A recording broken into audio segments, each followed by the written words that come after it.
You know, this revolution is filled with so many ironies, really. First you tell us that it is manly to keep your word. All right? If you are a man, you keep your word. And now all that the black people in this country are demanding, and even the black people in the whole world are demanding, is that you keep your word. You told us we were free. Well, then show us that we're free. You told us that there is justice, equality for all in this country. Well, then stick to your word and let us see the justice and equality for all. Or else admit to us that you're not a man. You're a worm. You're afraid of us. You're afraid to give us equal stand. You're afraid that if you give us equal ground, that we will match you and we will override you. And if that's what you're afraid of us, then tell us that just what you're afraid of. But don't keep hiding it from us and holding this up to us, and every time we ask you for something, you give us a little bit of something, and it's all tokenism. We don't want tokenism. And there are most black men in this world that don't want charity. And yet still every time we ask you for something, you give us a little piece, a little piece. You're playing games with us. We're not children. We're big men. I've seen my father have to put up with all kinds of stuff. He was a big man. He raised a family. He went down south, and he had to go around to the back door with his wife. We're not asking for anything. We're not asking for any favors. All we want is what's ours.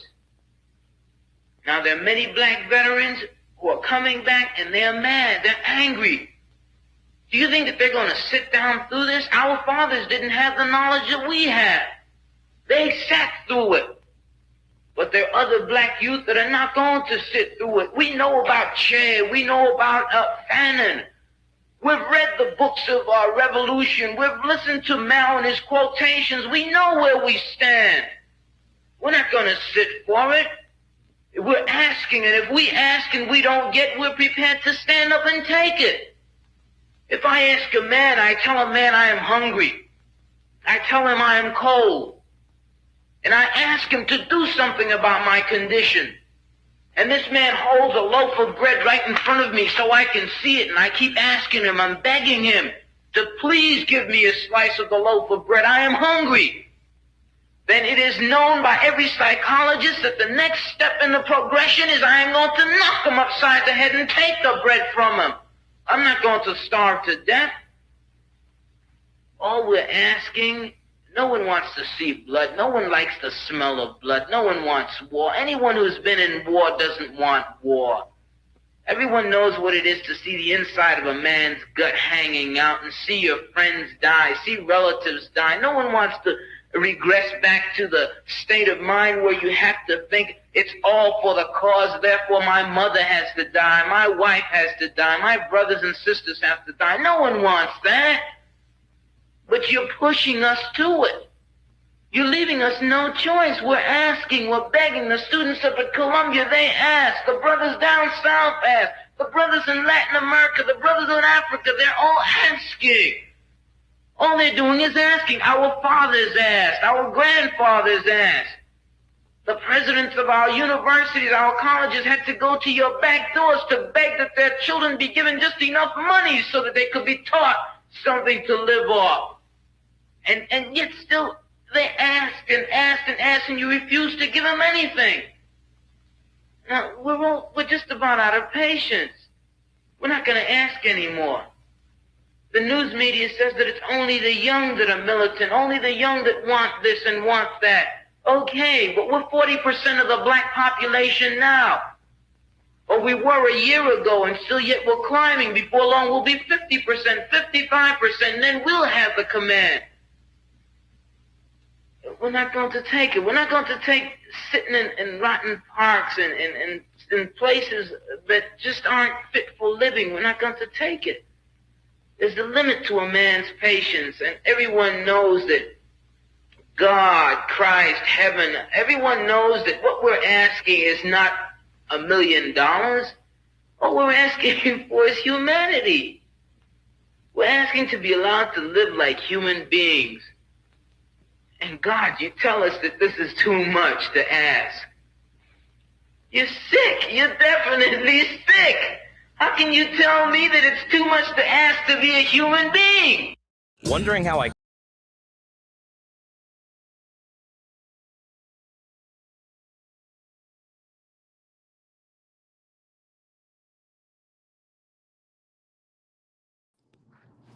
What is good, my people? We are live back again with another live broadcast on the forecast. Yeah, now I'm back on here just for a little while. I realize I probably haven't been going on with the history stuff for a while, so I wanted to come back on and just continue that for a little bit. So shouts out to everybody in the building, and everybody that will be in the building, everybody that will listen. Shouts out to Cassidra. We'll be back live here at 9:30 on Wednesday. Probably gonna have a guest come in here so that we talking to. So we'll see what happens, you know what I'm saying? So shouts out to Cassidra for all of that. All right. Now, all right, now we're gonna get to the whole history thing here. But before we do that, I don't know if I should do this, but we're gonna do it anyway. Just to give it time for a second for people to come if they're gonna come. So I'll start with this.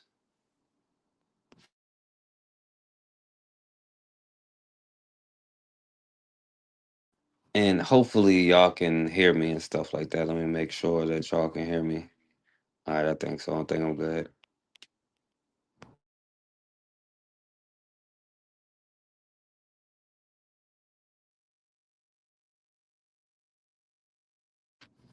All right. So let's see. Maybe y'all can still hear me. Hopefully y'all can hear me. All right. We have added so much criminalization and stigmatism to the expression of Black anger. We are not letting them express how bad things actually are. In today's video, White friends and family, I need you to lean in. Black people are not angry enough because we won't let them be. We have added so much criminalization and stigmatism to the expression of Black anger. We are not letting them express how bad things actually are. When they express an appropriate response, we get uncomfortable, and white discomfort is unsafe. He's giving you permission to finally be angry so y'all can let go of that angry black man, angry black woman stereotype. The thing about emotions, right? They're there to be used by you. You know what I'm saying? They're not to be controlled by you, right? They're a signal. They let you know that something is going on, right? And oftentimes we get taught to neglect our emotions, right? And the last thing we want to do is come off as the angry black man or the angry black woman. But I'm like, shit, if you ain't angry, what the hell are you talking about? You know what I'm saying? We hold so much systemic power that if anyone makes us uncomfortable, it is an unsafe environment for them. We have too much to answer for. I have too much to answer for. I knew police brutality was bad. I knew that. But I didn't make a post about it until Alex Preddy was murdered. I made a video about Trey Reed, but I believed it was like an isolated incident. I was shocked when I heard the news. That is the white privilege I've been able to live with, to think that this was an isolated incident. I didn't know that lynchings had never stopped. There wasn't even an anti-lynching bill until the 2020s. There was no legislation about lynching until the 2020s. Oh, it wasn't in some states, and I don't even think they passed at that. So, well, obviously they'll just rule it as a suicide anyway, right? And I had the privilege to believe it wasn't happening anymore. So when I heard it happened to a young Black man who had nothing to do with the rage being directed at him, he was the definition of an innocent bystander receiving the victimization of mob violence, just like every other lynching in our history. And my sensibilities about the way this country is were disturbed. Keith Porter Jr. was just as murdered as Alex Preddy and Renee Good. It took protesting for white people to receive the police brutality that the Black community has been facing since there was a Black community. Renee Good and Alex Preddy were only murdered because they are better white people than us. We need to sit with that and then stand up. Why do only Black artists and Haley Williams make music about police brutality? It's not just a staple of the hip hop genre. It's not a thematic element It is the ongoing continuation of the single greatest crime ever perpetuated against humanity. 2/3 of the world's nations just All right. So a white boy here giving you permission agreed to that the say Atlantic this slave is trade was the greatest crime against humanity. And our country disagreed with them. Why do you think that might be in the country where we were barely even taught? Take that stance. I'm not proud to be an American. I'm deeply, well, deeply ashamed. They gonna talk about something black people ain't angry enough. Bitch, we was. we was. I don't know why you ain't now. Now the direction of your damn anger is the thing, and it's like I live, that's my life they're talking about. right. And they discovered enough final. By the way, this white boy here, I don't know if he still gonna do it. All right, cool, appreciate it. All right, so yeah, this white boy here, I don't know, he like to flag my thing, even though you see he always using black stuff to get views and make money off of it. But then he would also turn around and block when I'm not taking this stuff. But I think they like how I use the They discovered that information. I might have a reason for being in the streets. Well, you can hardly expect me to pick up my tambourine and start dancing because they find. Are you still in this world? Enraged, all right? I don't think I'm in despair. I can afford despair. I can't tell my nephew, my niece. Keep hope alive. Tell the children there's no hope. God knows the handicaps and the hazards that are very, very, very real and tremendous. But if we can get beyond the place where we are now, something very important may happen in the world. To what extent do you find this true in your own writing, in terms of the self-consciousness of being a Negro and a writer, the polarity, if it exists? Well, the first difficulty is really so simple it's usually overlooked. To be a Negro in this country and to be relatively conscious is to be in a state of rage almost all of the time, and in one's work. And To be shouts out to Karma 804 in the building. I appreciate you listening. Shouts out to Karma 804. Much love. But to have some semblance of consciousness is to be in a state of rage all the time if you understand what's going on around you. Is to be in a state of rage almost all of the time, and in one's work. And part of the rage is this: it isn't only what is happening to you, but it's what's happening all around you and all of the time, in the face of the most extraordinary and criminal indifference of most white people in this country, and their ignorance. Now, since this is so, it's a great temptation to simplify the issues under the illusion that if you simplify them enough, people will recognize them. Mm-hmm. I think this illusion is very dangerous. No. Well, they understand it. I simplify it, but they don't want to hear it though, because like I said, if I was more palatable and I had some kind of weakness when it comes to the race thing, you know what I'm saying? I'm probably sure I do, but it ain't like religion or none of that stuff, and it ain't no soft heart stuff towards nobody else or none of that stuff. But if I had a soft heart and I was like black and brown, like you have, if I said not all of them, if I said stuff like that, when we're talking about systems that were created over generations, it's not even about an individual thing. I don't care about any of them individually. It's about creating a system, period. Because in fact, it isn't the way it works. A simple thing a complex thing can't be made simple. You simply have to try to deal with it in all its complexity and hope to get that complexity across. To be a Negro writer, then, is to somehow, I don't know, we'll have to kick this around for a while. In the same way that you have to not knock down the elevator man and the doorman, at some point you have to decide. And just for Negro Rage, let's just play this brother here. I don't agree with the moderator nor Reverend Robinson that we want some kind of agreement. We want agreement by which we can live or die. You choose. I have spoken to you a lot of times in hatred and anger, and you have not heard me. Well, you had better hear me today. It's because you consider me a vagabond leader that I'm not to speak here. Well, you had better cut those neckties off of them black boys that you put in our district. All right, I think I'm a vagabond leader. And I'm from the pits of nigger hell, and I know what's happening. That's right. If you won't listen to me when I make an appeal for the Negroes because you have no concern for the Negroes, because y'all don't care. I make an appeal for America. You claim you love America. Y'all do. Y'all love America. Well, we love America.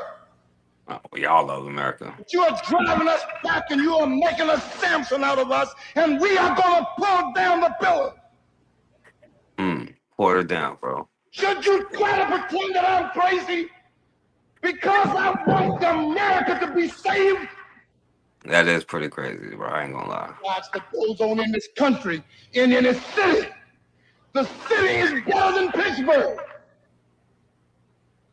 And then you think we have no right to ask for something? Is it too much to ask you to grant us human dignity? Should we be put down and shot to death for this request? If so, you can aim your guns. What the hell do you think we care about dying if you're going to deny us the right to live? And you know the damn irony about it? You're asking individuals who's not even the same as you for your humanity. Makes no sense. It makes no sense, All right, man. So I'm gonna go to the Black History portion of it. We just gonna pick up where we left off, and hopefully get through the rest of this today. And I know y'all be kind of bored with this stuff, but it'd be important. I mean, you wonder why you slaves now. I'm just trying to say, y'all don't listen to me when I tell you, like the brother said, because y'all love them too much. Freedom is the most important thing.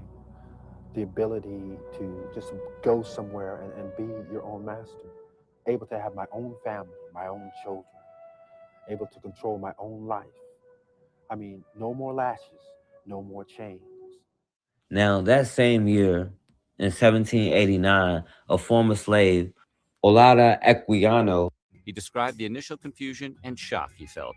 According to Equiano, he wasn't sure if the white men were going to kill him or eat him. Once he was on board, he saw, in his own words, a multitude of black people of every description chained together, every one of their countenances expressing dejection and sorrow. He was so terrified, he fainted. Now, of course, Equiano went on a campaign to kind of convince Europeans of their ways, but, this is a campaign that we still are unsuccessful with to this day. But anyway, in Jamaica that year, the Drax Free School was created, but enslaved children, of course, was not. Slavery petitions were not only ill-judged, but a waste of time. Now, in 1790, their first president, and, they elected him while he owned over 200 slaves at the time. George Washington wrote that anti-slavery petitions were not only ill-judged, but a waste of time. Now, in 1790, America took its first census, and black people made up 19% of the population, according to them. Now, out of all the black people in America, only 9% of that total population of black people was considered free. In Virginia alone, the enslaved population went from 100,000 in 1756 to 200,000 by 1790. And by that time, that number was close to 293,000 enslaved people on record, right? The most of any colony at that particular time. According to their records, America had a total population of 4 million, which included over 697,600 All right, so I'm pretty sure y'all don't really need to see the black exact communities out numbers. there. An obscure neighborhood in eastern Maryland. Now, these are some of the free black areas, right, where most of the black people live. I think I talked a little bit about it, but I'll show it anyway. African American community in all of America. Who knew? So we decided to send Scott Broom out to find out more information. This neighborhood in eastern Maryland surrounding the Bethel AME Church, which is the oldest African American church in Maryland, is called The Hill. First settled by freed African Americans in the 1790s, it's still here. Some little pockets of poverty accented by rehabbed historic homes. I don't know, it's just like living anywhere else. Marshall Johnson is an Eastern Shore native, the land of Harriet Tubman, Frederick Douglass, history to the 1600s. If you're looking for early Black history in America, the Eastern Shore is the place. Which is why The Hill, a neighborhood near the art galleries and high-end bed and breakfasts of Easton, is so significant. Professor Wade Green of Morgan State University is documenting the place. It is America's oldest free Black community that is still in existence and still continuously occupied. Wherever you go in history, you will find that there are Black people who have made contributions, but their contributions have been lost, they've been buried, and they've been obscured. And the Hill community's history and significance is no different than that. So it was their faith that enabled them to be strong, influential. Archaeologists have been busy in the yards of the homes and churches here. One stunning find, an exceptionally rare 1795 Liberty Cap penny, only 15 of them known in the world. The image from Roman times celebrating the freedom of slaves, perhaps carried as a memento by a freed African American here. As long as they keep digging, sooner or later they're going to find something. The free African Americans of the Eastern Shore sometimes were emancipated by Quakers for religious reasons. Sometimes they fought for their own freedom long before Lincoln and the Civil War. And their history still lives here. Now, did they have slavery in the North, or did they free them? And like, what is it? They got to get their story straight. They didn't have slavery in the North, but they also freed them. All right, please. They had slavery and they didn't free them. How about that? Tell the truth. In The Hill. Now, before we make this session too long, right, I just want to point out a few more things before we end it. By the 1790s, America was going through what they called the Second Great Awakening. And a lot of Black people got caught up in it. Now, after this quote unquote Second Great Awakening, a lot of free and enslaved Black people, right? And, a lot of people got it beaten into them, right? Let's be honest. But a lot of free and enslaved Black people chose to adopt Christianity, right? And after 1790, right, the number of Black Christians went up by 12,000. Which is also going to contribute to the churches that we're going to see in upcoming lessons. Now, I know it's probably will be controversial to some people, but yes, beaten into you, right? Especially us in particular, right? And this is the time where it was the Second Great Awakening, but a lot of Black people, like I said, got caught up in it and started becoming this religious thing, right? Because then we was seeing stuff like the sister, 100 years earlier, mind you, but Elizabeth Grinstead or how she sued for her freedom because she was a Christian, but she was also a mulatto, you know what I'm saying? And we're gonna talk about that a little bit, but a lot of people was like, well, look, this Christian thing. Now, I get it. They didn't know how big of hypocrites that they were, but this is when we started to adopt it a lot, and it didn't work in our favor. I'm just saying. But, we're starting to see everything get blended up, even with our religion. The two great awakenings, the one in the 1740s and then another one in the early 1800s, were significant in both for blacks and for whites. For whites, because it began to getting serious about religion, began to make them question all of those inconsistencies that they began to see between slavery and Christianity, as well as other aspects of their society, such as alcohol consumption and other things leading to teetotaler movements. For the slaves, the two awakenings were extremely important because in the excitement of the awakenings, when people were falling out in trance, and people were jerking, and people were dancing, they found an equivalent to something that was important in African religion, that is religious ecstasy. If you look at the Latin American colonies, if you look at Cuba or other areas of the Caribbean or Brazil, slaves found in the saints and Catholic saints an identification that they could make with their African gods. There was nothing like that in Protestant North America. But what Protestant North America did have in the awakenings was several moments in time when religious ecstasy, danced religion in which one became possessed by the Spirit, as it were, now the Holy Spirit. Like when y'all be in church, like, oh, like that, like when y'all be losing it at church, like, like you dancing crazy and stuff like that. Like, oh, yeah. They was doing that back then too, y'all. It's the Spirit in us. Slaves saw in this something that was very familiar to them. So this became their way of finding a parallel, finding something similar to the religious traditions of their people. And like I said, we can have a conversation about this if you want to talk about it. And I'm sure, this is going to come up again when we start getting into stuff like the AME church and the role that the early Black churches played, especially when it came to mutual aid societies. And, we just saw with the Underground Railroad. But, to finish up with this lesson. All right, so we will talk about it a little bit now. This sister was talk. I wish she had went in on it, but she didn't really.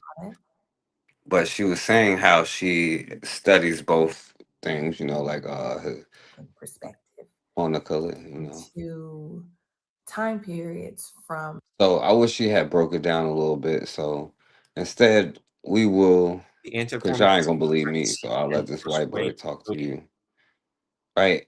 But this is when you start seeing the black of separation of the black congregations. You know what I'm saying? Um, how we have in the black church now. And this is like kind of the rise of the black church, so to speak. Although yes, there was thing, but this is for. All right, so let's see. Of primarily lower class and rural persuasions. Now And he's talking these about ideas from a cracker with perspective, the but we only spread worry of about us right now, y'all. So talk about with the spread of denominations is the foundation of the African American churches. So as we talked about in the early period of America, many slaveholders were reluctant and even prohibited the preaching of the gospel to the enslaved African population, fearing that if they became baptized, they would have to be treated as on equal footing. As we move past that into the well, no, they had a law that actually said, oh, I think it was 1669, it was like even if you get baptized, it doesn't matter. So yeah, it didn't matter. Right, but they went against their own laws. Like this is one the ones you try to negotiate and talk to and love and all that. They went against their own laws of their own religion, right? To where it was like, you are what your father is and you inherit what your father has and the son and all that stuff. To you are what your mother is, because they was raping so many black women and creating this mulatto offspring, right? And how they handled the mulatto situation is different in different places. You know what I'm saying? Like how they handle it in Haiti is different how it was handled in America, But anyway, let's keep going. So now you see the formation of First Great Awakening, there is an active attempt to evangelize these peoples. But they still experience segregation and second-class citizenship in the church in both the North and the South. Therefore, as a protest against this unchristian practice that undermined the God-given dignity, many Black pastors divided from the white church to form their own denominations. The first breakaway from official white denominations to form Black denominations came by the work of Richard Allen and Absalom Jones, who left St. George's Methodist Church in Philadelphia in 1787.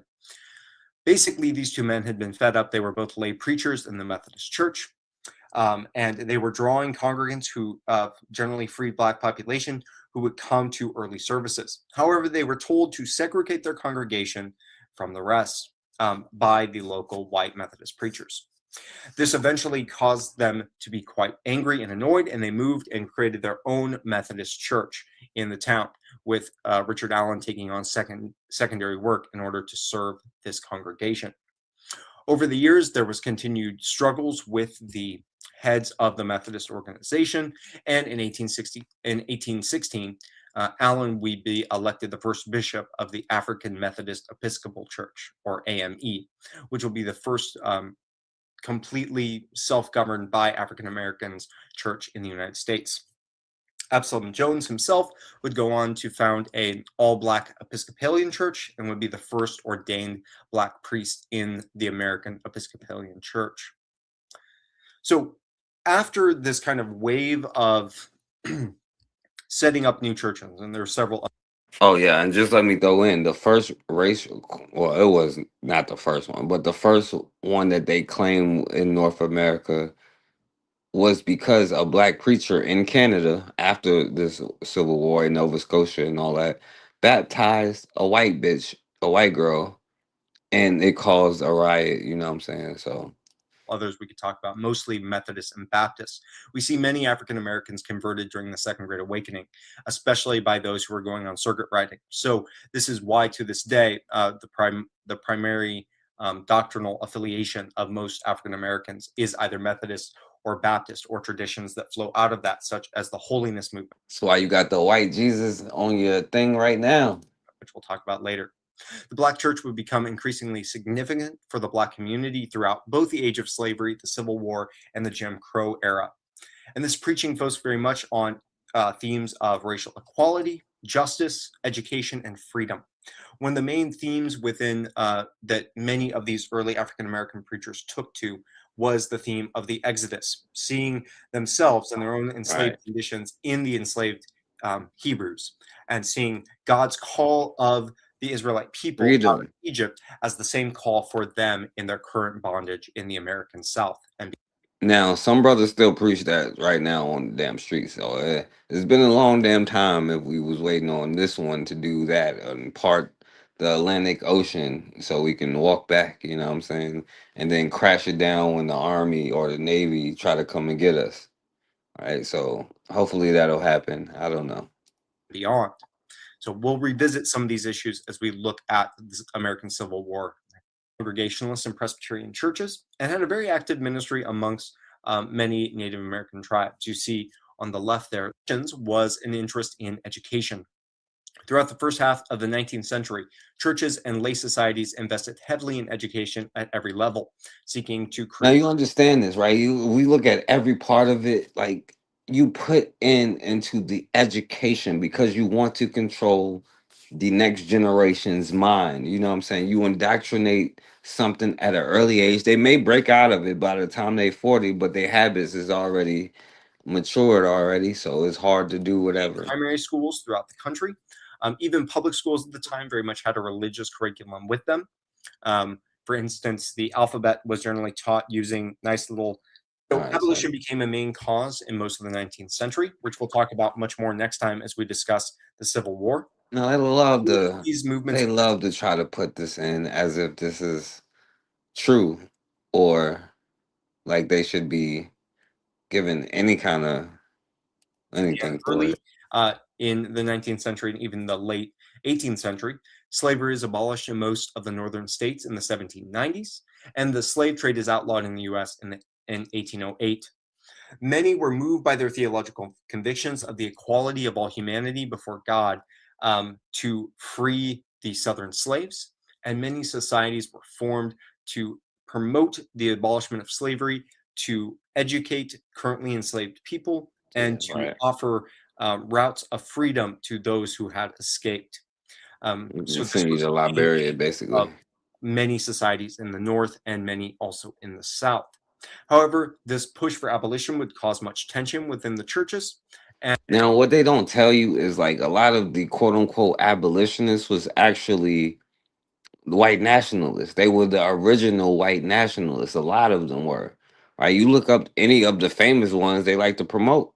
Most of them were white nationalists. You know, let's make America great. Get these black people out of here because if they reproduce, then we're gonna have the Negro problem. Right. And this been the question since George Washington, since Abraham Lincoln, right? It's the Negro question. What are we gonna do with these Negroes? Right. That's why probably why they call it the Lincoln Douglas debates to this day, because of that debate what they had with them too, you know. and would lead ultimately to the Civil War. We'll touch more on this next week. All right, seeing this movement of the benevolent empire, the spreading touch on that. influence of So this anyway, broad Protestant ethos, he focused more on the European aspect of things, you know. So hopefully this brother can give us. The first group of kidnapped Africans arrive on a Portuguese ship called the White Lion in Jamestown, Virginia, in August of 1619. Now we've been through this. We know that's not the first. They call it the first because that's in Virginia, right? That's the colony that became America. But yeah, we know that there were people. They were Spanish did it in Florida, Georgia area.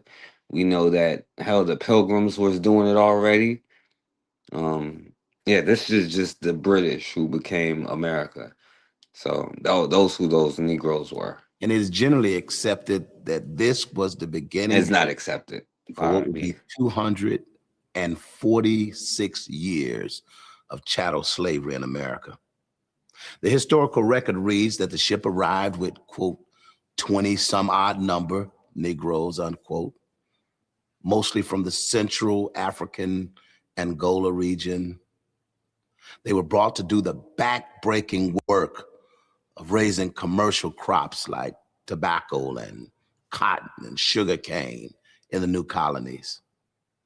About 12.5 million Africans were shipped to the Americas during what is called the transatlantic slave trade.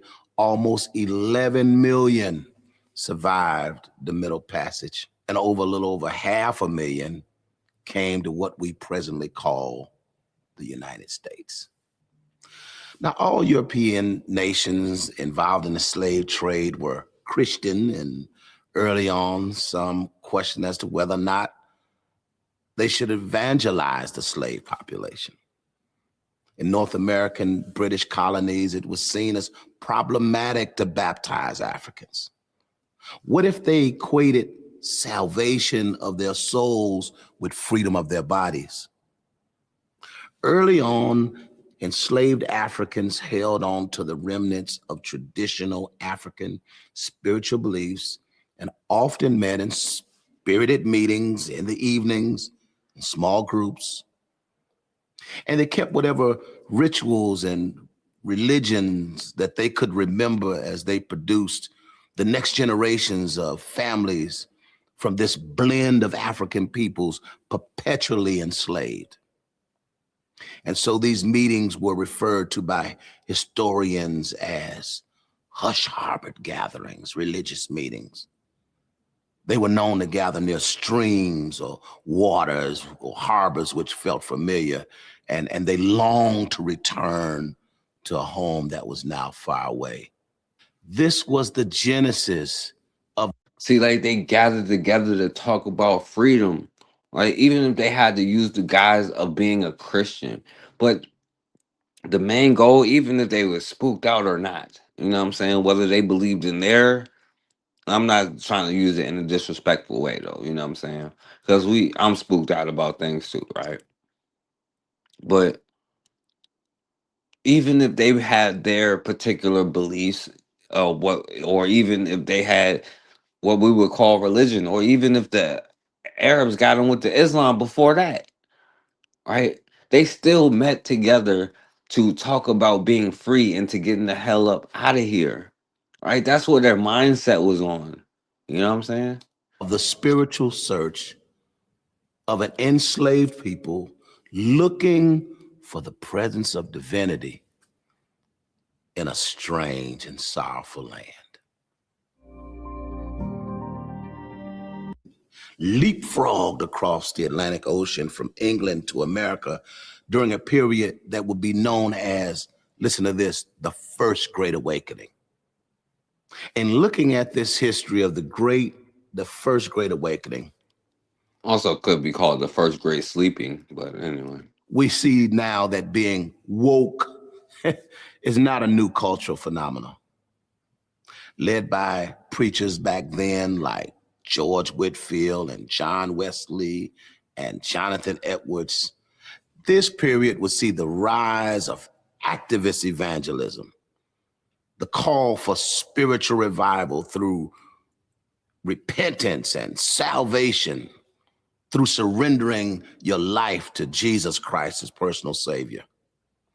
This would be a season of the outpouring of the Holy Spirit, marked by extemporaneous preaching and spirited religious service. Bloodshed, rape, murder, marked by all those things.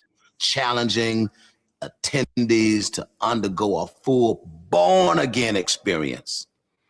It was all about the saving of souls, even African souls. And condemning of African bodies. The African Let's not forget slave, that part. 1 or 2 generations removed from the context of their original family. We want to save your soul by enslaving your body. And their ethnic cultural tribes, stripped of their language and their African family name, with severed ties from tribal religions and spiritual traditions. Now in the mid-1790s, these Africans find themselves in the midst of a spiritual revival in the dominant culture, a religious fervor so high that some whites begin to evangelize among the enslaved and argue that the good news of God is for all people. Yeah, right. Even though blacks are enslaved in life. Negroes need to believe that there was some white saviors, don't y'all? Y'all need to have a white savior. Damn, you need a system there so you take your individualism out of it, right? We can be all individuals in this system, right? Now, if you want to go over to Europe to go do your thing, good luck to you. You can go spend the night if you want to, but you know, you might get anyway. If they would suggest they may contemplate a spiritual salvation and eternal life through Jesus Christ in the life to come. This great religious revival gave opportunities for enslaved Africans to imagine a different and a better heavenly life, and even a better earthly future for themselves and their posterity. It gave them the beginnings of a reconnection with a more formalized religion to help organize their thoughts, their theologies, their communities, and their responses to their oppression. It would be hard to overstate the impact of the Great Awakening of the mid-18th century. Its impact on America would be altogether profound. Many of our Protestant. Yes, very profound, and leads to this. This is what we got. Slavery. I thank God for the crack house. If it wasn't for the crack house, come on, somebody, God wouldn't have never been able to use me how he can use me now. And if it wasn't for slavery, I might be somewhere in Africa worshiping a tree. You heard what he said. You heard what she said, right? I thank God for the. Okay. I thank God for slavery. Mm. I thank God for the crack house. If it wasn't for the crack house, come on, somebody, God wouldn't have never been able to use me how he can use me now. And if it wasn't for slavery, I might be somewhere in Africa worshiping a tree. Lord have mercy. Yo, what's going on, Raw? Shouts out to Raw in the building. So anyway, man, we're gonna keep going with the history. But yeah, that was the Great Awakening, and that was the Right. influence, And the as we outcome. going through like the origin of, their country, they eventually chose DC to be their capital. Now, even though they're gonna give Europeans credit, it was Benjamin Banneker who came up with the design for the city of Washington, DC. Benjamin Banneker, the architect of Washington, D.C., who I believe is one of the most overlooked Black STEM figures in American history. Banneker was born It on ain't November Jesus, bro. That's why. to freed slaves in Baltimore County, Maryland. He went on to become a self taught inventor, mathematician, astronomer, and surveyor. Banneker went on to build his own version of a clock made of wood that ticked accurately for decades. He accurately predicted solar eclipses and created almanacs that helped farmers predict weather patterns over a long period of time. He also used almanacs as a form of protest, where he would include letters challenging white supremacy. Most notably, he wrote a letter to then Secretary of State Thomas Jefferson questioning his commitment to liberty because Jefferson was a slave owner. Banneker's most impressive work, in my opinion, is his involvement in designing Washington, D.C. Banneker was shortlisted to work as a surveyor on the project where he mapped out the boundaries of the new federal city. During the project, the architect, Pierre Laflante, was dismissed and the plans went with him. Banneker redrew every road, stream, and building from memory. He may not have been the visionary for Washington, D.C., but because his memorized drawings were accepted, he, in my opinion, is and should be credited for designing Washington, D.C. Now, they say this white dude who was the lead designer, but once he got fired or he quit or whatever, he took the plans with him. Now, they're saying Benjamin Banneker recreated the design within 2 days, but to be honest with you, he was probably the smartest person in that room to begin with, right? And who knows what ideas or whatever he put into it, which is probably why the dude quit in the first place. And likely he did his own thing, maybe used other ideas, but added his own flavor into it. But that's just my speculation. But anyway, like many Black inventors, Benjamin Banneker didn't get recognized for the many things that he did. And just like all aspects of society, Black people were forced to create their own and help each other out, like we mentioned before with the mutual aid societies. But there were a couple of other non-white groups. Yo, and shouts out to Benjamin Banneker. Who white people would have even considered Negroes, who felt like they needed to create their own mutual aid societies and stay within themselves. Because it's interesting, even during the 1700s, mixed race people was creating their own groups and separating themselves from Black people in America. One example was Now I've been giving y'all a pass on this mulatto thing for a while now, but no, I know. Brown Fellowship Society in Charleston, South Carolina, who limited their membership to mixed people only. The black-white binary was ill-matched to American realities where racial lines grew blurrier with each generation. But in Charleston, it was particularly anathema. Yet after the nation was founded, the Caribbean-inflected distinctiveness of early Carolina waned. In 1790, not 15 years into American independence, St. Philip's Episcopal Church, the oldest and most prestigious congregation in Charleston, where the white elite and their free mixed-race relatives had worshiped for generations under the same roof, announced that it was prohibiting its mixed-race members from being buried in the church graveyard. Mixed-race people might be free, but they wouldn't be equal. In response to their church's decree that they were good enough to worship, even marry in the church, but not good enough to be buried there, The mixed race relatives of Charleston's leading white families organized themselves into a separate subcongregation, the Brown Fellowship Society. Now, notice this. After generations of us doing our own thing and the mulattoes going over there with them, then they get their wake up call or whatever. Like, well, you're not white or whatever. And now they like, hey, well, we're going to create our own society called the Brown Fellowship Society. Because this is not a new thing with this mixed race thing, right? You're creating confusions, as Raw would say, two entities in one body. By October 1794, the Brown Fellowship Society had raised enough money to purchase a plot of land to use as a burial ground, solving the immediate crisis that had sparked its founding. And it threw open the new cemetery to the entire free mixed race community of Charleston. Taking on broad communal responsibility over time, the society sponsored a school, founded a credit union, and organized a life insurance fund. For all the institutions it created, the Brown Fellowship Society's greatest creation was the community itself. The society made brownness a communal identity, elevating it into a racial category, at least within the city limits of Charleston. By doing so, the originators hoped to carve out a space for their community in the social and political minefield that was being free and mixed race in an America with a looming Manichaean black-white racial order. So basically, well, they whites might not accept us, but hopefully we'll still be over the Negroes, you know what I'm saying? Because we not black, you know what I mean? Now, this mixed group of people referred to themselves as brown and refused to be called black and definitely separated themselves from black people.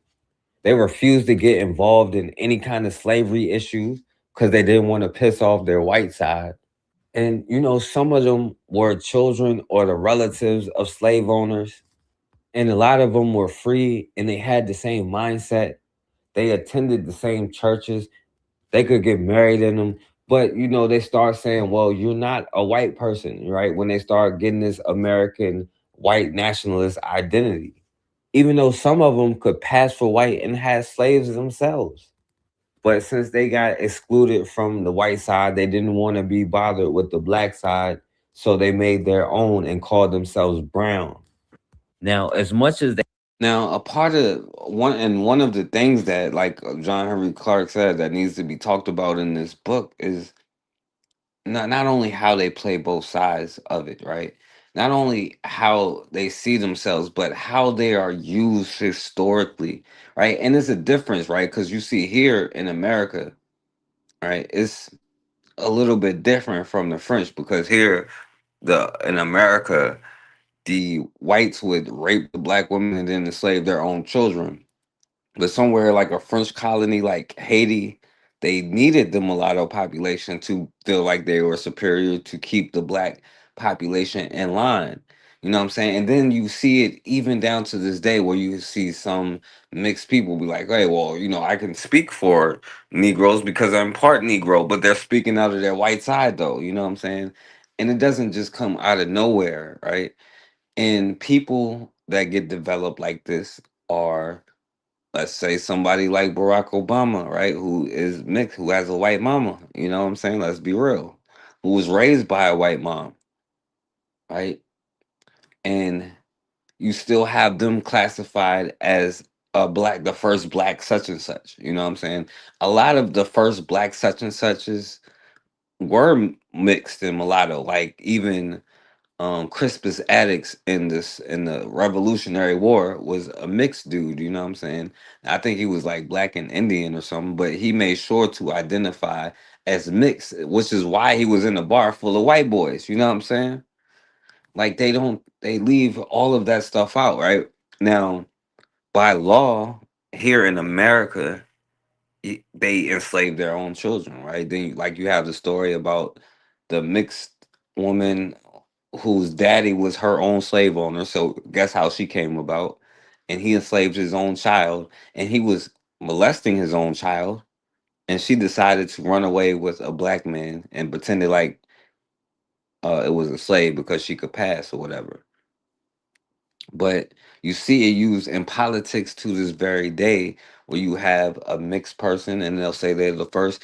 Even back then when they be like, oh, black slave owners, and then they'll say they'll you have to be precise because they say in South Carolina, that's what the book that they're getting it from says. Black slave owners within South Carolina. And most of the ones that they name, especially the ones with a lot of slaves, are mulatto. Like the dude William Ellison is who they would use. And he was a mulatto who was raised by the white dad who accepted him, you know what I'm saying, and taught him his ways, you know. And that is still done to this very day, you know. They wanted to be accepted and recognized by whites, at least of being in a higher class than us regular black folk. But Congress was busy making white nationalism official in America. And in 1790, All right, so and we'll see this, you know. Let's see. You need to leave. Bombastic side eye. This is a story about the Brown Fellowship Society and the impact of colorism within the Gullah Geechee community. This society was founded in Charleston, South Carolina in 1740s. This mutual aid organization, while offering support to free men of color, also became a painful example of how white supremacist structures can infiltrate and fracture even marginalized communities. The very existence of the Brown Fellowship Society, with its focus on lighter-skinned individuals, those who consider themselves brown or mulattoes, an important distinction at the time when Charleston recognized only three races: white, mulatto, and Negro. This reveals the insidious trauma of colorism.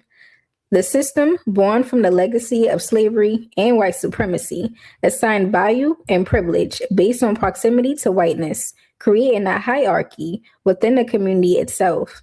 This internalized racism, where lighter skin was elevated and darker skin often marginalized, deepened our already deep wounds and created division within our community that we still see today, unfortunately. Light skin. What the fuck? That's the light. That's the light. See, don't be mad because we got good skin. You know what I'm saying? Good skin Don't be complexion. mad because And y'all always be like, oh, with that good hair stuff, like, you know, and people say that about me. Oh, you got good hair. Like, well, yeah, I definitely do. I got black people hair. It's the only real hair there is. Other people got fur.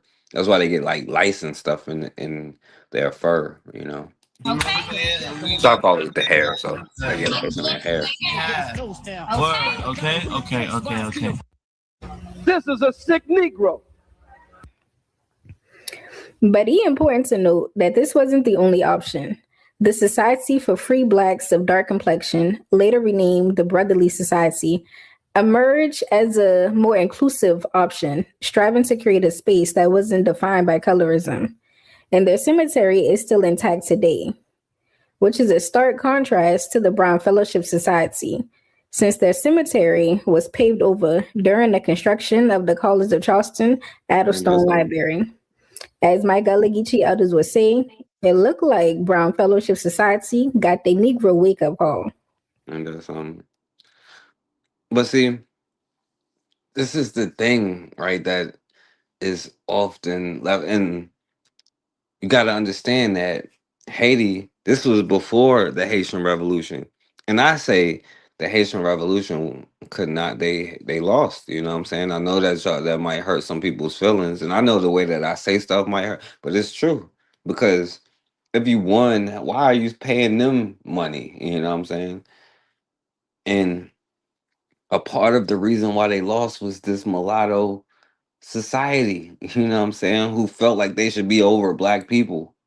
But this is here in America under the British thing before the Haitian Revolution, and they probably didn't know nothing about this society where they separated themselves, right? They did the same exact thing. And this seems to be, you know, a trend. Like, it's not that they want to stop it. They're cool as being labeled over you. You know what I'm saying? So I'll play a little bit more from what he was saying in this. Hopefully. Because it might not play while I'm on here.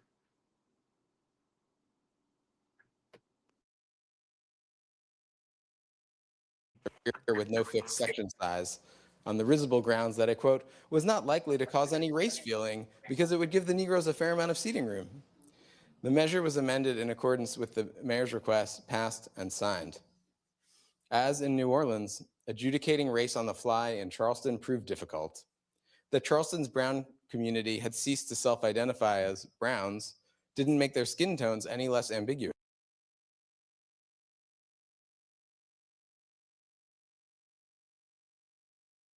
I was probably gonna be skipping, so let me just go to one particular part, I guess.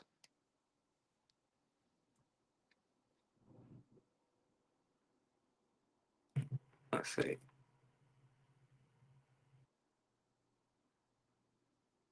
If it don't work, we'll just move on.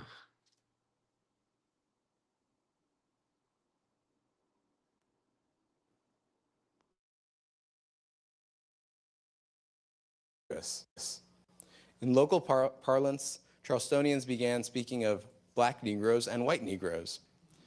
As the memoir of one African-American Charlestonian recalled, quote, "At one time, mulattoes who looked like whites used to do what they wanted to do in Charleston, but after the Jim Crow laws made everything strict, we got to the place where they needed to identify themselves as a race.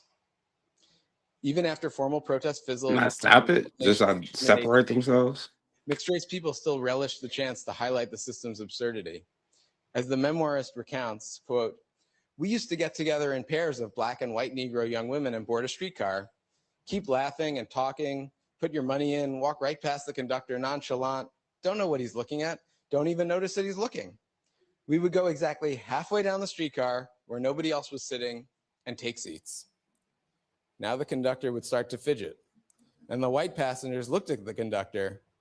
The looking would start to bear down on the conductor because it was his streetcar. On his streetcar, he was supposed to uphold Jim Crow on behalf of all white people. The pressure on him got worse as each new white man, woman, or child got on and looked until he couldn't take it. You don't belong back there with the colored. First time conductor said anything, we pretended not to know who you was. However, when he finally did say something, the game was almost over. At last, he would stop the car and tell us, you girls sit the way you're supposed to. Then we would both get up together and walk to the very last seat in the back that was empty. How the white stripe would blush at that moment. The black stripe in the back chuckled.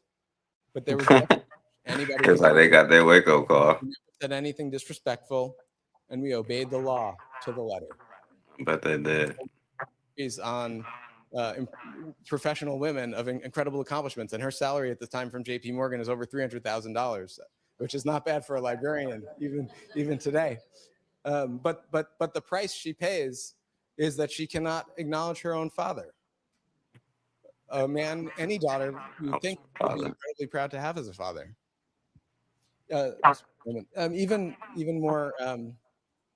Even worse, a story I came across in New Orleans where Homer Plessy, the famed plaintiff who took a case to the Supreme Court to attempt to have separate but equal ruled unconstitutional, his either great-grandson or great-great-grandson is active in civil rights circles and is trying to tell the story of his illustrious ancestor. Who thought he was better than black people and found out he won't. Characterized as an octoroon, meaning someone of roughly with 7 European great-grandparents and 1 African great-grandparent. The African-American newspaper at the time of his arrest describes him as, quote, as white as the average white Southerner. And the 1920 census identifies him as a white man.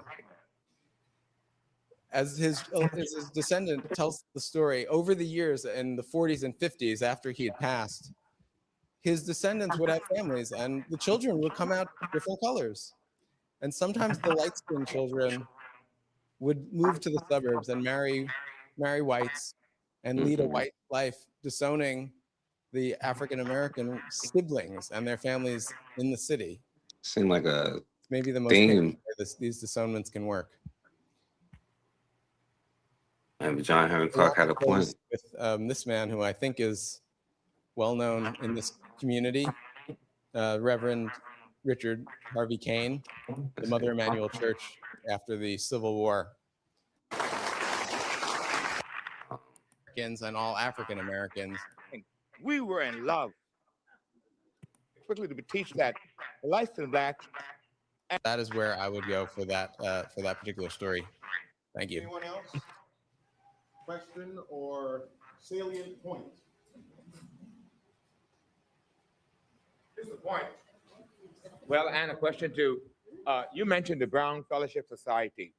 And reading about it, they weren't always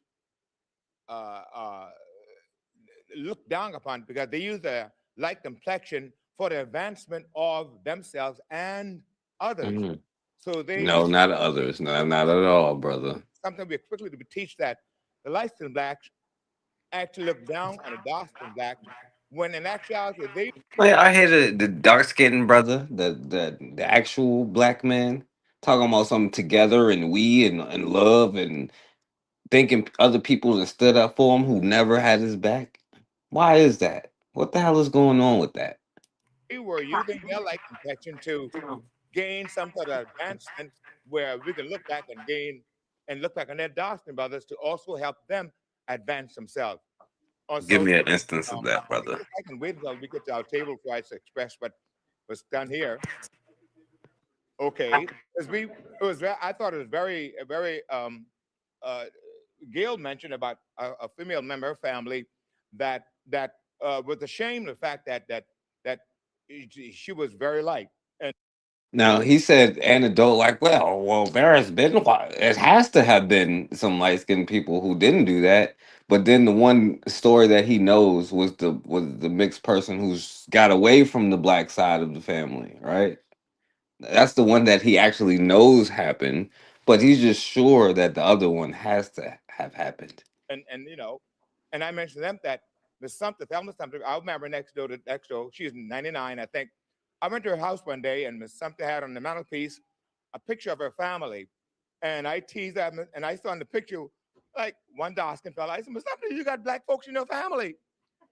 But and after the audible truth, Sumter looked at me and said, boy, let me tell you one thing. We were in love. So it was not always that we ashamed, that we have to be ashamed, but we were in love. We're in love. And so if nothing else comes out, love will solve it.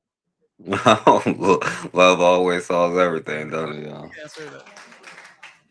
Yeah, can I speak to that? I think you raised some very interesting points about the Brown Fellowship Society and Brown identity in general. And we are probably going to be a slave for a fifth time, aren't we, y'all? Certainly, by the collapse of Reconstruction and into the 20th century, Brown identity can curdle into a kind of colorism that is very troubling. Very troubling. The concept of brownness can go two ways. I mean, there are liberating aspects of brownness. I think at best, brown identity is about saying it's not Keep hope alive, yeah. black, but it's we are black and we're also white, and it gets us. So you're neither one then. The black-white binary. Because I'm black. I'm not white. You know what I'm saying? So you're neither one is what you're saying then. Okay, got you. Also, in the Reconstruction period, this is when Now all of these conversations aren't new. That's what I'm trying to show y'all. You know? Americans and all African Americans. I'm not making this stuff up. In the lead up to the Civil War, is often cozying up to their white relatives in the hope of getting certain privileges. And there's a crucial break in the Reconstruction period that I detail. I think it's important for us to reckon with both the sort of Oh man, I wish I can remember that movie scene. of brown identity and history in the city. Thank you. All right. Oh man, this scene I gotta remember. Let's see if I can find it real quick. Where the mixed brother, because then you start having this in America. This became an issue. I think this is it. Okay. Was that they understand? I know about 6 of the cats I can use. You know, it's a lot of wasted talent in Cobras. Good, let's use it. And give me an outline in 2 weeks. 1 week, man. I ain't no problem. Get your education, boy, she used to say. How about you? And y'all should watch this whole movie. By the way. Need money. So I have a bank job case. The only thing about it is I can't have the job connected with the Cobras. How are you gonna do that? We use Red Beans, Benny Rooster, Paul Monte, JT, Johnny, and Tom. This the new. We lead the team. It's the mulatto dude that came on here that wanted to say the N word all the time, but got mad when I say mulatto. Mulatto is the technical term, you know what I'm saying? That's what I say. All the yellow niggas, right? Look, man, I am tired of that. I am not passing. I am black. Do you hear me, man? Understand? I am black. I'm a nigga. Do you understand me? Yo, this was Kamala Harris last when she was trying to run for the president. And we was like, no, you Indian, right? And she was like, this was her I response. was born black. I live black, and I'm gonna die. All the yellow niggas, right? Kamala Harris. I am tired of that. I am not passing. I am black. Do you hear me, man? Do you understand? I am black. I'm a nigga. Do you understand me? I was born black. I live black, and I'm gonna die probably because I'm black. Because some cracker that knows I'm black better than you, nigga, is probably gonna put a bullet in the back of my head. Stick up. Put your hands up. Don't call me mulatto. Don't call me the N-word mulatto boy. Now, the thing is, right, and there's always this type of energy, you know what I'm saying? After that, you start coming with this type of energy in word, you know what I'm saying? Because I am black, you know what I mean? But, it is what it is. And then I know y'all remember this movie here. Colored girl in my class? But they said 3B. This is 3B, isn't it? Why, there's Sarah Jane. There's my baby. You mean Sarah Jane Johnson? Yes, ma'am. I'm Ain't Mrs. no Johnson. colored.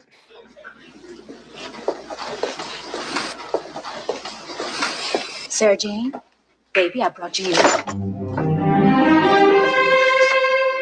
Sarah Jane, we didn't know. Sarah Jane, wait.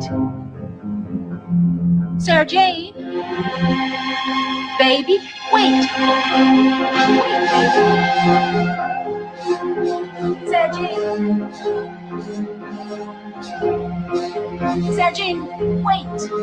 I hope I do. I hope I die. Honey, nothing's hurt. You shouldn't have let them. They didn't ask me. Why should I tell them? Because that's what you are, and it's nothing to be ashamed of.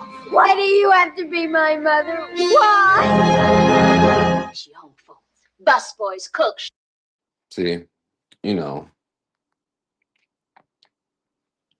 that's just, I don't know what to tell you, This is why this is a phenomenon that needs to be studied, but that we create this thing here, though. You know what I'm saying? By who we associate with. Now, I'm not going to focus particularly because I gave y'all a lot of passes when we had talked about this mixed race conversation. You know what I'm saying? Because it is a complicated conversation that had to be had. You know what I'm saying? But when y'all be talking about this love is love, y'all don't even understand. I can't blame the mixed race person because it's a confusing position to be put in, especially within a society, right? Because you understand the power structure of the society who controls the resources, right? But you also know that you have this thing holding you back from having full access to said thing. You know what I'm saying? And it's a complicated conversation that people you have to have, but you got to understand what you're creating. You know what I'm saying? Now, also, people don't think about all of these other groups as a mulatto group, but they were formed during certain invasions during different times. You know what I'm saying? Like when the mestizos or the Spanish came over here, you know what I'm saying? Like now the Mexicans are a mulatto group, you know what I'm saying? Arabs are a mulatto group. Puerto Ricans, like Puerto Rico is a place. There are black people in Puerto Rico. But there's a lot of mixed. When we think about a Puerto Rican, we thinking about a mixed person. You know what I'm saying? And all of these cultures harbor this anti-blackness. You know what I'm saying? Which led to the downfall of the Haitian Revolution in the first place. You know what I'm saying? Ever date an African American man, or if I ever been with one? And my answer is it's not for me. Unfortunately, it's not for me. Okay, guys, I'm sorry. It's not. And I'm going to give you guys the point of view from a guy's point of view towards African American women, because I've done my research. I've asked a ton of men about this, and they all come back to me with the same response. Okay. And I don't really hate for you guys to be in the dark about this. I want you guys to know why it is and why we avoid it, and why African American are the least desirable to date in the whole US. Okay. African Americans are the least desirable to date in the US? That's not a fact, girlfriend. That's your opinion. I'm going to tell you why. Okay. So listen up. First reason is because you guys carry a very strong odor, a smell, a very strong smell. You guys are nasty. It's because you guys just carry this really unique smell. And you guys Now, it's because we smell like soap and cleanliness, right? And they got those like beans or whatever the hell they be eating coming out of their pores and stuff like that. Like, I ain't trying to be funny, but I mean, shit. You ever been in I've been in a break room and and with a bunch of Mexicans with their damn food heated up, and you can smell like it's like makes me want to throw up personally.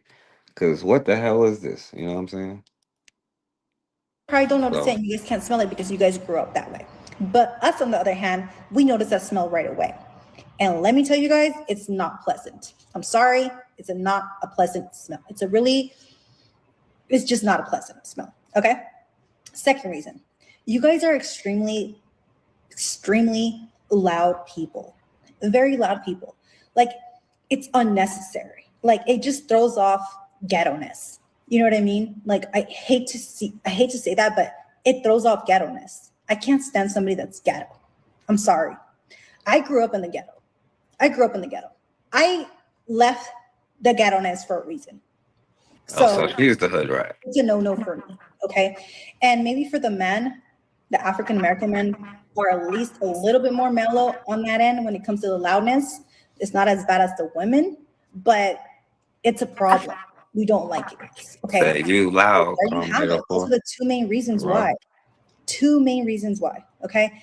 And like I said, guys, I didn't want you guys to be in the dark. I wanted to come on here and let you guys know, because I feel like a lot of people won't make a video about this because Oh, thank you. Whatever the hell, mestizo, Spanish bitch, white bitch. they're going to get a lot of hate and they're afraid of hurt people's feelings. But I'm here to tell you, I don't care about your feelings. I care about the truth and being honest. That's it. Okay. So take it however you want. That's the feedback that I have for you today. All right, so let's listen to the good Spanish one defend us then, right? The one that y'all love so much, right? We're going to touch on her points of why African Americans are the least desirable to date in the country, according to her. And by the way, that's kind of weird for a dude be saying why I don't know. Maybe it's their culture. It's that European They culture. carry a very strong, unpleasant odor. But the reality of the situation is that every single people of every different culture and every different demographic carry an odor. This odor. Oh, wait, what? No, this is the good one here. What the hell? This is the one that black people play all the time to say black and brown unity. The one that was laughing in the other boy's face, telling him why he ain't no damn ally while thinking he's the ally. Right? Mr. Good Mexican himself, the John Brown of Mexicans. It's not that you don't have all. See, this is that whole stuff where I be trying to tell you about, like the good white people. They don't be like, oh, it's not that they aren't criminals. It's that they're criminals because of such and such. When really you're a criminal. You know what I'm saying? When really, everybody has a no. Yeah, right. You know what I'm saying? No, it's not that you don't have this thing, it's that everybody does. Like, what the hell? Well, maybe he does. I don't know. We know he grew up in a whatchamacallit house, you know what I'm saying? Anyway, like, let's just move on, you know what I'm saying? Earn their money. They wake up early, go out. Let's see. Cardi B saying that if it wasn't for Black people, Hispanics or Latinos wouldn't be living comfortably in the United States.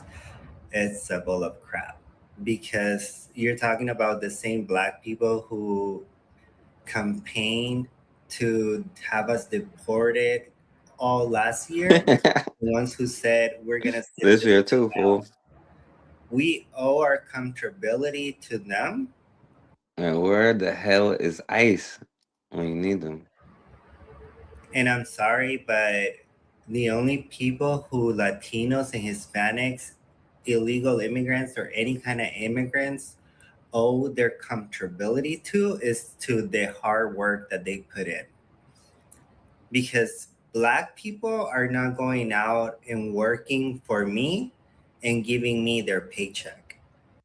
Well, except for the black politicians, of course, you know what I'm saying? But the black people, probably not. But the black politicians, probably so. Or AKA Democrats. But I ain't gonna go there. That's white people who you're referring to. That's the race that enslaved them. That got nothing to do with us. And That's that mulatto mindset, ain't it? earn their money. They wake up early, go out, work, and earn their money. That's who they owe their comfortability to, their hard work. But saying that Hispanics or Latinos owe their comfortability here in the United States to Black people when they're actively campaigning to have us get kicked out is just comical.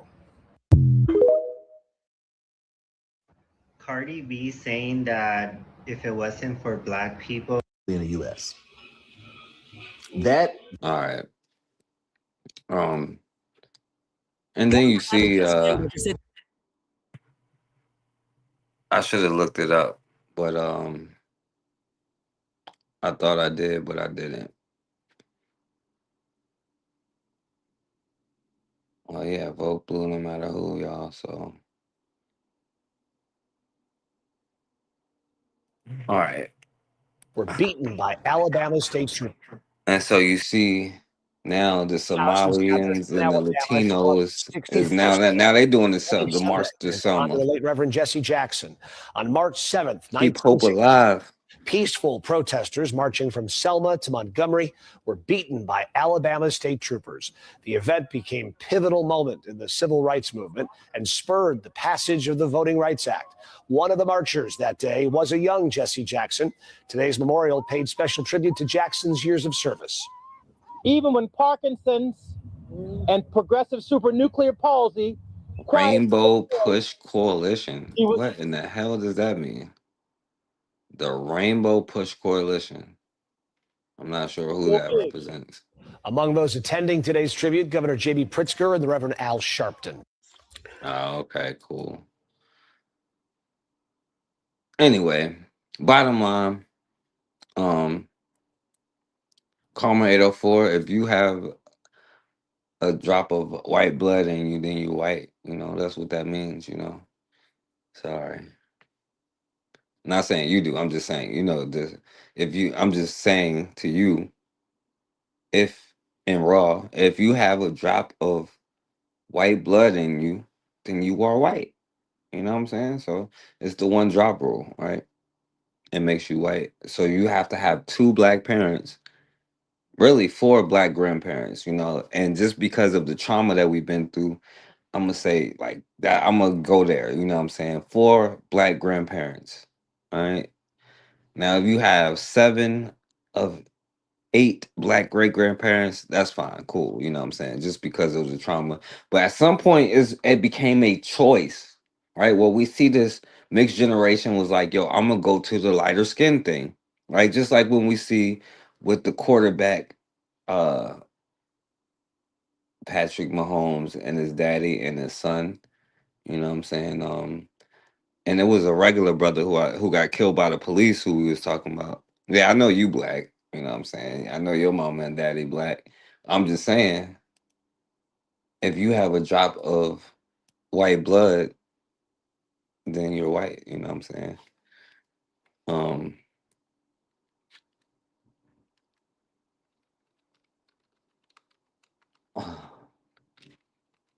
um, I just want you to see, because y'all be like, yo, the strong gene. You know what I'm saying? Now, this is the daddy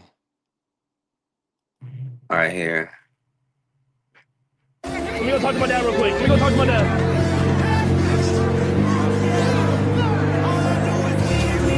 Now, this is the father. This is the black gene. This is the son, the mulatto gene. And what did they say with the brown? They was like, yo, well, oftentimes they would move to the suburbs and they would look for somebody white to mate with. You know what I'm saying? So you go from this brother to, by the time you have a baby, Come on. was, Come on. Let's get it. Up. I don't know. Let's see here. Born on January 12th. It worked. Now, Was born on. you gonna say this baby is a damn black baby? Are you kidding me? Is this a damn black baby to you? And we do it again. Wake up. Wasn't even. Huh? She ate, and that's about it. Now it goes from that to this damn white baby. You know? Now, I don't know about like y'all, but if you keep trying to go out there, you know what I'm saying? Now, is Patrick this a Mahomes' damn three black kids, kid? where are they now? Number one, Sterling Mahomes, born in 2021. Sterling is Damn black kid. It went from Mahomes' that damn eldest black daughter. man to From a that. young age, she's often appeared on her parents' social media, frequently. And this baby here, right, is what they was talking about when they was like Plessy versus Ferguson, right? So in this case, 1 out of 4 grandparents is black, right? But in his case, 1 out of 8 great grandparents was black. And they tried to sue. The train company tried to do it because they had to have separate train cars for black people. And it was actually the train company that tried to challenge Plessy versus or that created Plessy versus Ferguson, which is separate but equal. It wasn't black people challenging it. Because that's the frame they tried to put it in. Like we was fighting for, I don't think we was fighting for integration. We was fighting for them taking our tax money, but not giving us what we're supposed to have, giving it to them white kids in the white schools and stuff, which they still do to this day. If you look at the schools, I know, especially in the cities, it's probably 90-something% black. Mine's was. Right? It goes Wearing from her this dad's to Kansas City this. Chiefs, beloved Like, little star in it's the a little family's damn own white baby here. personality, and frequently appears alongside his parents and sister on social media. All right. He's playful. So it goes from this brother to this little white baby here, you know. So anyway, y'all, let's go to the last part so I can get off They of here. passed the first immigration law in America, which was the Naturalization Act of 1790. I'm going to give you a brief overview of citizenship rights in early America. Who was considered a citizen? Did having citizenship mean that you had the right to vote? How did citizenship and voting rights change over time? So let's go back to the beginning when the US Constitution took effect in 1789. Shortly thereafter, Congress passed the first Federal Naturalization Act of 1790. Remember that naturalization is the process by which someone becomes a citizen. That act said that any free white person of good character could be a U.S. citizen. They had to live in the United States for 2 years. Later, they changed it to 5 years. And in the state where they applied for citizenship for at least 1 year, and then take an oath to support the Constitution. Who did that include and who did it exclude?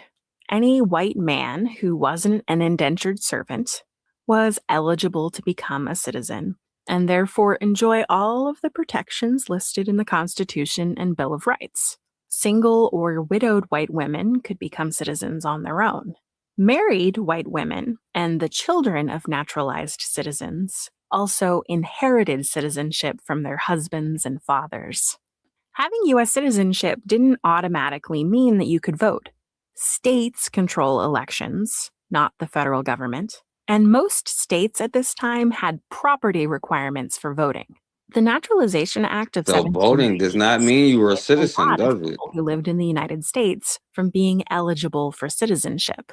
Indigenous people were not eligible to become citizens. People of African descent, both those who were enslaved and those who were free, were not eligible to become citizens. Although some states did permit free Black men to own property and vote if they met those property requirements. That shows us another example of how voting rights and citizenship were not necessarily intertwined. However, over the course of the next 40 years or so, whiteness became more and more synonymous with voting rights in the United States. By the 1830s, almost all states had removed their property requirements for voting and instead permitted any free white man over the age of 21 to vote. And as state legislatures rewrote these laws, the states that had permitted propertied Black men to vote now outlawed them from doing so. Now, the Naturalization Act only granted citizenship to free white persons of good character. Now, of course, we know who they let into their club is a whole different category from what we know as white. But anyway, now that Right. So over here, if you have a drop of white blood, then you're white. You know what I'm saying? But to them, they even excluded other Europeans from whiteness at this particular time. You know what I'm saying? America was officially a white nation, many states adopted laws that required free Black people to leave the state within a certain time or they be punished. And a lot of times that would be enslaving them. So we see the mindset that they have of making this a white nation. But at the same time, their whole economy and foundation is based off slavery, which they need Black people for. And before we end this, is one more thing I want to make clear that we should probably already know. The thugs who wrote this Constitution never had us in mind whatsoever as far as it applying to us, because it was never meant for us. Charles Pickney, who was a slave owner who helped write the Constitution and signed it, he said at the time that they were writing it, he knew perfectly there was no such thing as a Negro citizen, and he couldn't possibly conceive it ever existing. Now, if you're looking for a bad guy at the Constitutional Convention, I should introduce you to Charles Cotesworth Pinckney. Debates arose over the threat slavery might pose to national security, with northern states not wanting a central government calling up their militias to put down slave revolts in the South. Charles Cotesworth Pinckney countered that the real threat to national security came from frontiersmen or New England fishermen. At one point in the convention, Pinckney claimed that banning the slave trade was unnecessary. South Carolina can never receive the plan if it prohibits the slave trade. In every proposed extension of the powers of Congress, the state has expressly and watchfully expected that of meddling with the importation of Negroes. If the states be all left at liberty on this subject, South Carolina may perhaps by degrees do of herself what is wished, as Virginia and Maryland have already done.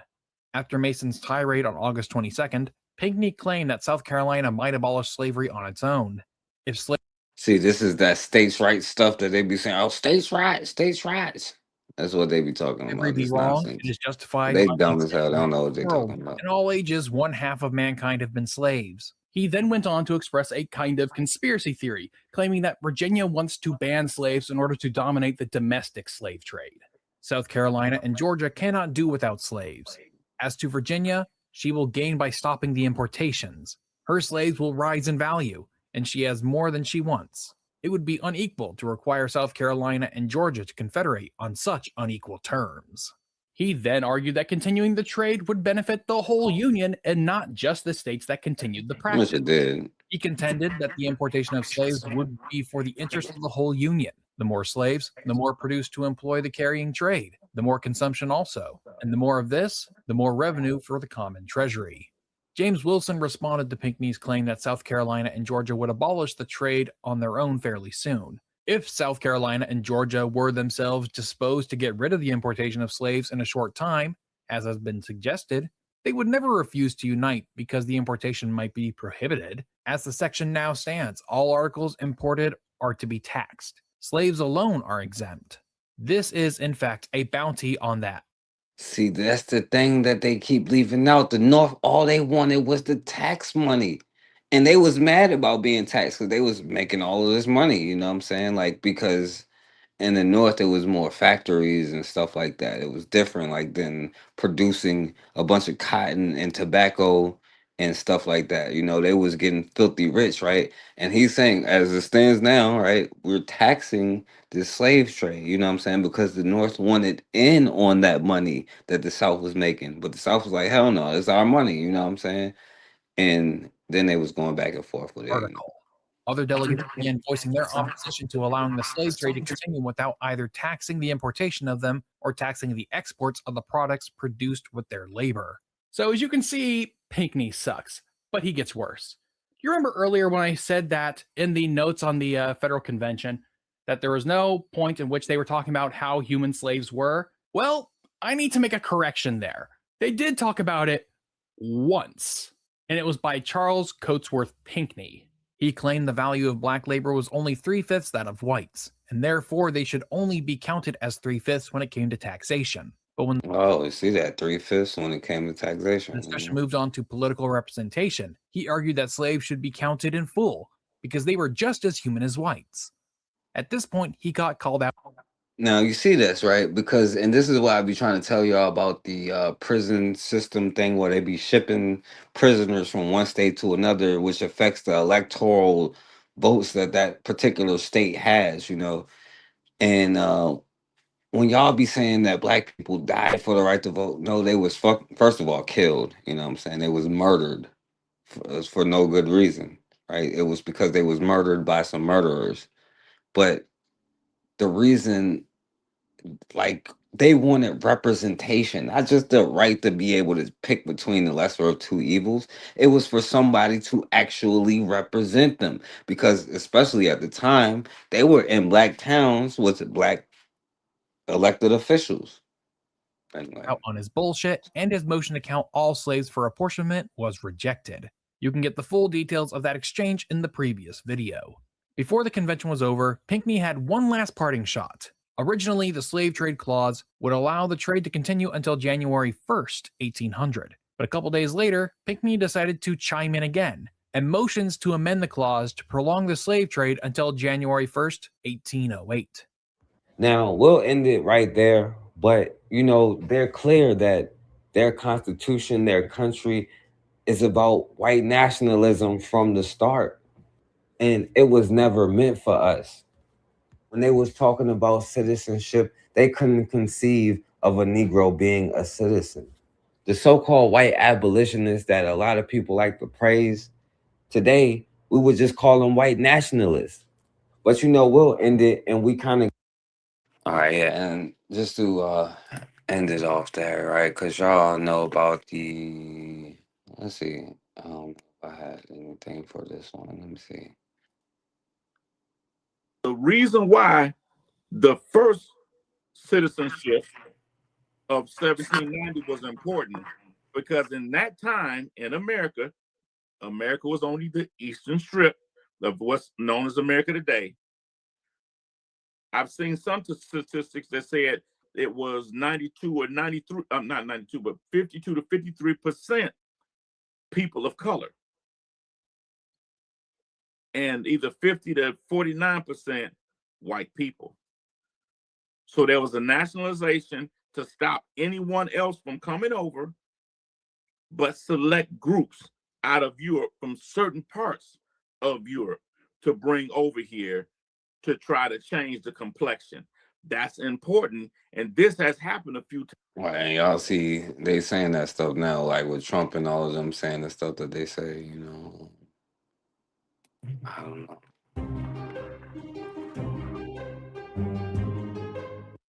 the nation to ask if liberty of America. All right, we're not going through all of this. But now I also say,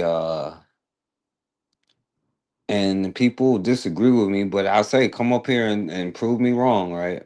And show me, right, where I am incorrect on. When I say that black people are not citizens, right? Even when we say, oh, I'm African American, well, yeah, you're an African that's been Americanized, all right. But you are not an American. We cannot be, right? It's like, I don't know. I don't know if you can understand. We cannot be citizens of America. It was never meant for us to be citizens of America, right? And I'll just leave it at that. That if you disagree with me and you think you're a citizen of America, then show me, right? Prove it to me. You know what I'm saying? And it's only like two things that you can say, but I want you to say it, so I'm not gonna give it to you because people disagree with me. But when I say come on here and show me this, prove, like teach me something because maybe I missed something. But you are not citizens of America, you If know. white people really passed meaningful laws, it would not be necessary to pass any more laws. There are already enough laws on the law books to protect an American citizen. You only need additional laws when you're dealing with someone who is not regarded as an American citizen. But whites are so hypocritical. They don't want to admit that this black man is not a citizen. So they classify him as a second-class citizen to get around making him a real citizen. If he was a real citizen, you'd need no more laws. You'd need no civil rights legislation. And maybe I should look it up, but I know that every 20 years or 25 years, they have to renew the Civil Rights Act, the Voters Right Act. I remember Bush had to renew it, right? So every 25 years you have to renew it. But if you are a citizen, why would they have to make extra laws for you? Why are we still sitting here talking about hate crime bills and stuff like that? If we were citizens, of course. Why do we like, hey, they're going to remove the voter? Well, you're supposed to be a citizen. What do you care, right? You don't need a damn Voters Right Act to vote, right? You're a citizen. Or do you know that you're not a damn citizen, right? So if they're trying to take your rights away, then that must mean you know that you're not a citizen, as the great brother One who's Malcolm not X already regarded knew. as an American citizen. But whites are so hypocritical. They don't want to admit that this black man is not a citizen. So they classify him as a second-class citizen to get around making him a real citizen. If he was a real citizen, you'd need no more laws. You'd need no civil rights legislation. Civil rights, when you have civil rights, you have citizenship. It's automatic. White people don't need laws to protect their citizenship because they're citizens. But they don't want to tell us we're not citizens. And at the same time, they don't want to pass laws that are meaningful enough to protect us as if we were citizens. If white... Yeah, well, yeah, I'm gonna have to debate with Malcolm X on that one, you know. And was overturned by the 13th Amendment. There's sometimes that you accept the law, even if you don't agree with it. But what you don't accept is bypassing the process. now this was a elected official, quote unquote, Mike Huckabee in 2015, who said like, "Hey, look, the dress code thing is still on effect. It's just not enforced like that." Or I think it is enforced, but because y'all still sitting here talking about how unfair it is in the justice and the court system, and especially now, like it took Trump for y'all to finally agree that it's happening, because before y'all was comfortable and stuff like that. But luckily, um the great white hype showed up when Trump, you know. And Michael, this is where I think a lot of elites, because I've been just drilled by TV hosts over the past week. I can Well, imagine. how dare you say that, it's not the law of the land, because that's their phrase. It's the law of the land. Michael, Dred Scott decision of 1857 still remains to this day the law of the land, which says that black people aren't fully human. Does anybody still follow the Dred Scott Supreme Well, Court decision? the Dred Scott decision was overturned by the 13th Yeah. Amendment. And if you go look at the Lincoln-Douglas debates in It was overturned by the 13th Amendment. I'll let y'all argue 1868, that. right after the Dred Scott decision was adjudicated, Governor. And seriously, it's right there. Lincoln says we must respect this decision as the will of the court, but I think it was wrongly decided. Now we must overcome it. Who's the same Lincoln that give reparations to the slave owners? The same Lincoln that said he wanted to get Negroes out of America? The same Lincoln that said stop freeing the slaves because we don't want to piss off the Southern slave people?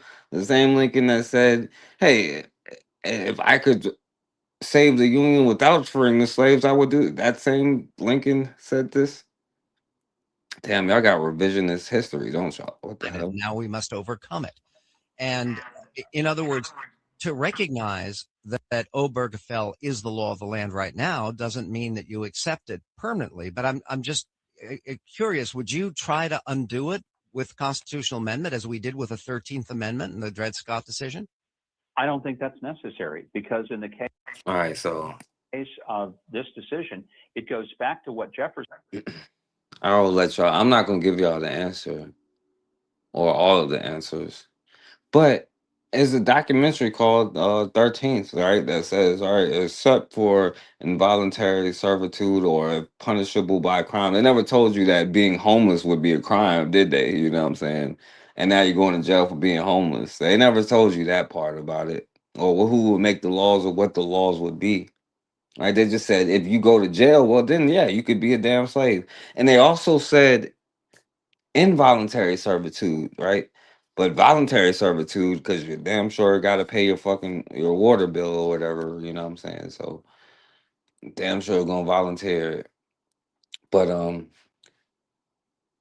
right, Hello. I literally just I woke up got some and I was crackers going to to post silica. this, but I felt this pull to add a little context. Say that Got some definitions crackers to tell words y'all. create and shape realities.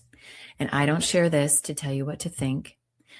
I sat down with Brandon on the podcast because conversations like this stretch the boundaries of what we assume is true.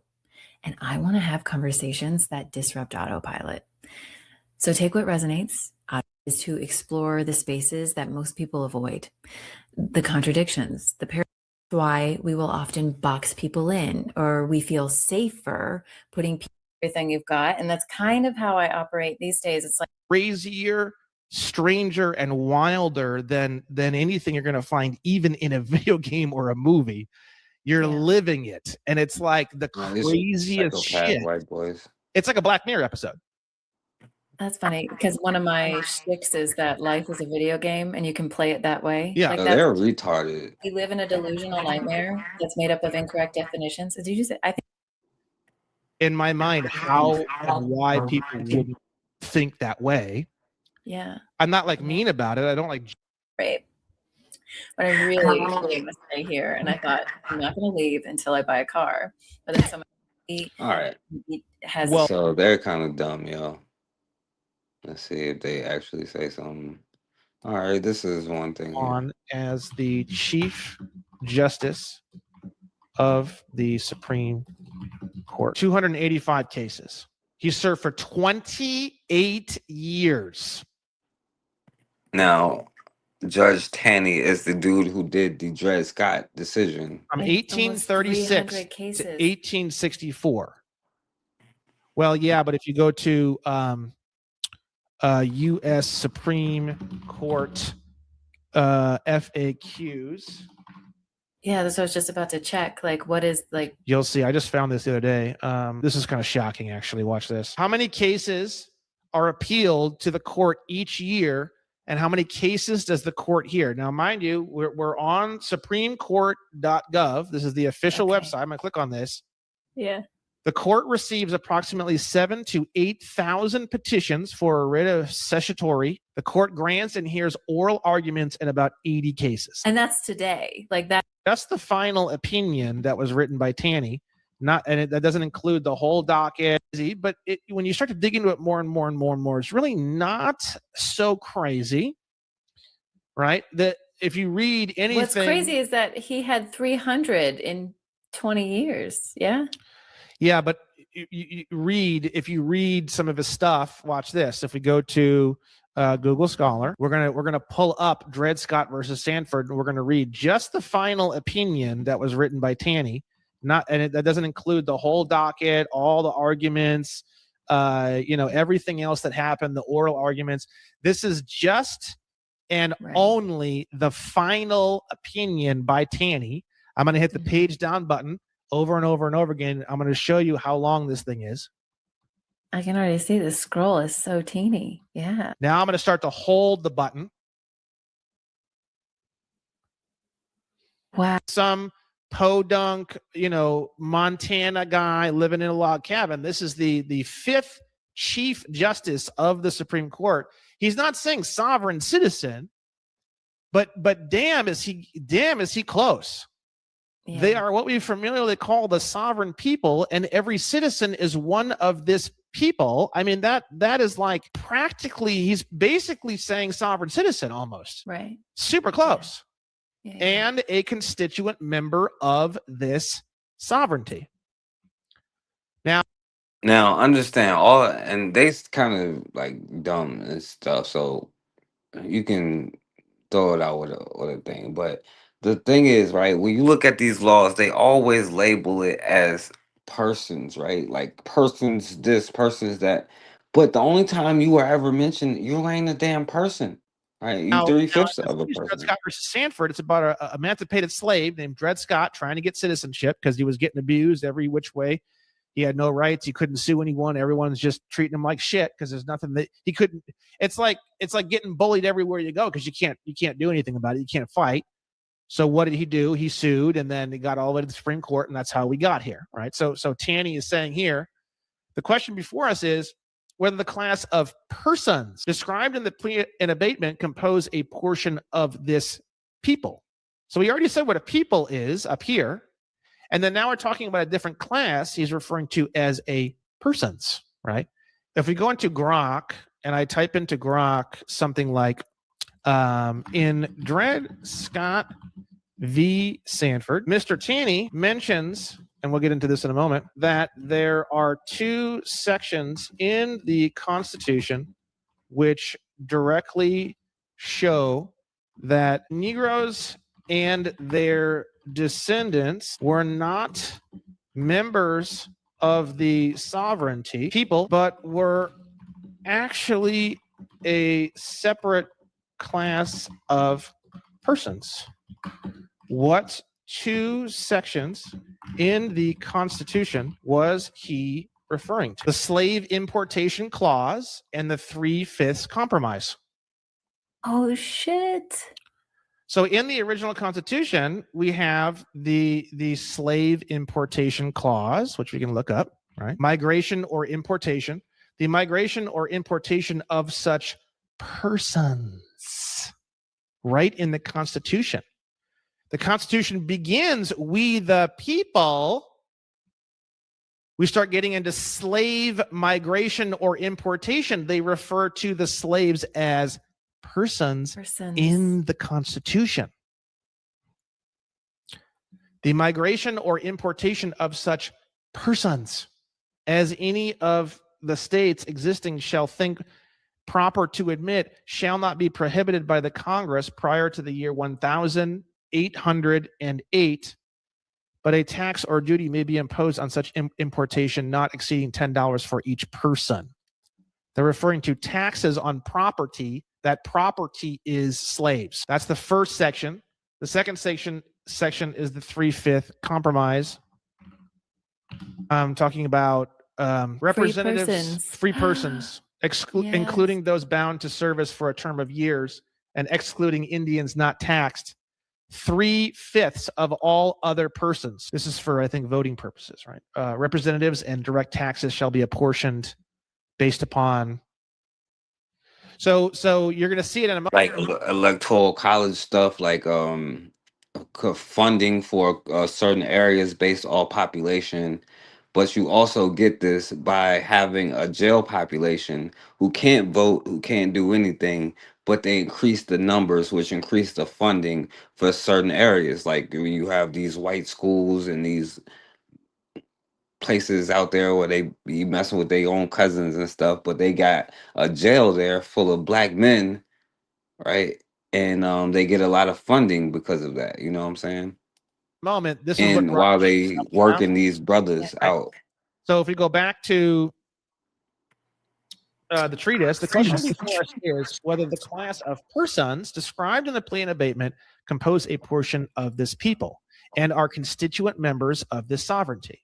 We think they are not, and that they are not included and were not intended to be included under the word citizens in the Constitution, and can therefore claim. Now, this is the dude who wrote the Constitution saying, yeah, that black people was never meant to be citizens. Like they was never were intended to be included under the word. Now, again, we can argue about it because he was supposed to mention the slaughterhouse cases, but that don't come until later, so we could talk about that. But I'll save that for later in case y'all do want to say something. And secures to citizens of the United States. On the contrary, they were at that time considered as a subordinate and inferior class of beings who had been subjugated by the dominant race and, whether emancipated or not, yet remained subject to their authority and had no rights or privileges but such as those who held the power and the government might choose to grant them. Now, again, I'm going to say it again. He had already released his own slaves that he had inherited, and 5 out of the 9 justices in the Supreme Court were slave owners. So he's going up against everything. He's going up against the majority for his benefit. He was bought. Don't be mistaken. They had for more than a century been regarded as beings of an inferior order and altogether unfit to associate with the white race, either in social or political relations, and so far inferior that they had no rights which the white man was bound to respect, and that the Negro might justly and lawfully be reduced to slavery for his benefit. He was bought and sold and treated as an ordinary article of merchandise and traffic whenever a profit could be made by it. This opinion was, at that time, fixed and universal in the civilized portion of the white race. It was regarded as an axiom in more of cases, a whole bunch of them that were all involving slaughterhouses. And this whole nightmare. Now, I guess I'll save that. If y'all say 14th Amendment, 15th Amendment, okay, maybe. But I guess all I can say is what this brother said. To what extent? Age, almost all of the time, and in one's work, relatively conscious. To be a Negro, so simple that it's usually overlooked. To be a Negro in this country, and to be relatively conscious, is to be in a state of rage, almost all of the time, and in one's work. And the part of the rage is this: it isn't only what is happening to you, but it's what's happening all around you and all of the time, in the face of the most extraordinary and criminal indifference of most white people in this country, and their ignorance. Now, right. So, listen, man. At the end of the day, I know that we want to be a part of their system and stuff like that, but all I can say is good luck to you. You know what I'm saying? We have no friends. We are all we got. You know what I'm saying? But you know what? I'm gonna wrap it up right there. Shouts out to Raw, who is in the building. I appreciate you. Shouts out to Karma 804, who's in the building. I definitely appreciate you. Much love to you. Shouts out to Matron too. Make sure y'all subscribe to her and listen to her and her readings and stuff like that. You know what? For the last words, let's let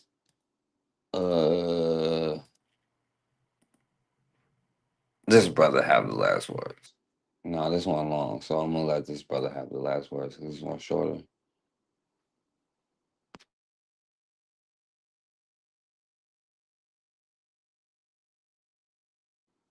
right? We definitely want to control our own destiny, to rule ourselves, you know what I'm saying? To rule the world, you know? I don't agree Some with of the us do, some moderator of us nor don't, though. Carlson that we want some kind of agreement. Damn. We want agreement by which we can live or die. You choose. I have spoken to you a lot of times in hatred and anger, and you have not heard me. Well, you had better hear me today. It's because you consider me a vagabond leader that I'm not to speak here. Well, you had better. That's why you don't listen to me? Off of them black boys that you put in our district. Because they don't know what's happening. And I'm from the pits of nigger hell, and I know what's happening. If you won't listen to me when I make an appeal for the Negroes, because you have no concern for the Negroes. Hey, I ain't gotta listen to me. When I make an appeal for America, you claim you love America. Well, we love America. But you are driving us back and you are making Y'all us love America. out of us, and we are going to pull down the pillars. Should you try to pretend that I'm crazy because I want America to be saved? Riots that goes on in this country, in this city. The city is better than Pittsburgh. And then you think we have no right to ask for something? Is it too much to ask you to grant us human dignity? Should we be put down and shot to death for this request? If so, you can aim your guns. What the hell do you think we care about dying if you're going to deny us the right to live? Well, they did aim their guns, and they continue to aim their guns all day, every day, right?